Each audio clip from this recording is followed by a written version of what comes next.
Memulihkan persekutuan yang retak. Roma 12 ayat 18. Sedapat-dapatnya, kalau hal itu bergantung kepadamu, hiduplah dalam perdamaian dengan semua orang. Dalam satu persekutuan, pasti akan ada saatnya di mana persoalan itu muncul. Bisa oleh karena sakit hati, perbedaan pendapat, konflik, dan salah paham. Allah ingin di dalam persoalan-persoalan itu kita terus bertumbuh di dalam kasih. Tuhan Yesus rindu supaya anak-anaknya itu dikenal melalui kasihnya satu dengan yang lain. Jadi, jika ada satu persekutuan yang pecah, retak, atau rusak, itu menjadi satu kesaksian yang tidak baik bagi mereka yang belum percaya. Ada beberapa langkah yang bisa kita ambil ketika kita mengalami persekutuan yang retak. Yang pertama, kita berbicara kepada Allah sebelum berbicara kepada orang. Sebagian besar konflik bersumber dari satu kebutuhan yang tidak terpenuhi, bisa juga salah paham dan perbedaan sudut pandang di dalam menanggapi satu persoalan.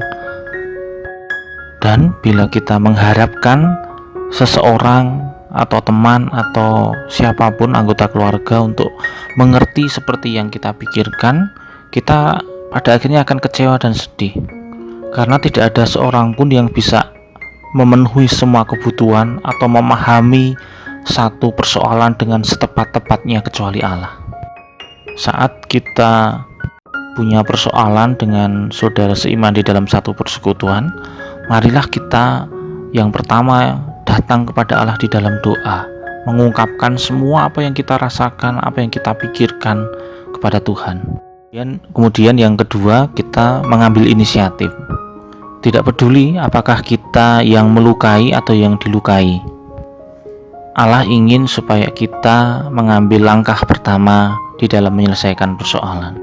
Butuh kerendahan hati dan kebesaran hati untuk memulai atau mengawali menyelesaikan satu persoalan, terlebih jika kita tidak merasa di posisi yang salah.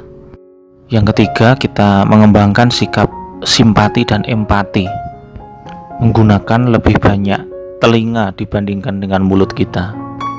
Sebelum mencoba memecahkan satu perselisihan, kita harus belajar mendengar perasaan-perasaan orang terlebih dahulu. Dan ketika tiba saatnya kita berbicara, kita harus hati-hati dan bijaksana di dalam berbicara. Dan yang terakhir, kita mengutamakan rekonsiliasi, bukan resolusi. Rekonsiliasi mengutamakan relasi atau hubungan, sementara resolusi mengutamakan masalah. Tidak realistis kalau kita mengharapkan semua orang setuju dengan segala sesuatu. Kita, orang percaya, seringkali memiliki perbedaan pendapat yang wajar dan bisa diterima. Tetapi kita bisa berbeda pendapat tanpa marah-marah. Allah menginginkan kesatuan, bukan keseragaman. Dan kita bisa hidup bergandengan tangan tanpa sepakat atas semua masalah. Ini bukan berarti kita berhenti mencari pemecahan masalah. Kita mungkin perlu tetap berdiskusi dan bahkan berdebat, tetapi kita melakukannya dalam semangat keharmonisan.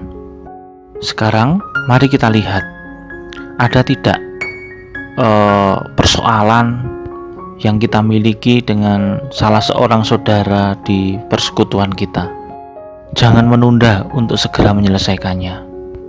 Mulailah mendoakannya dan segera menemui orang itu untuk menyelesaikan persoalan kita.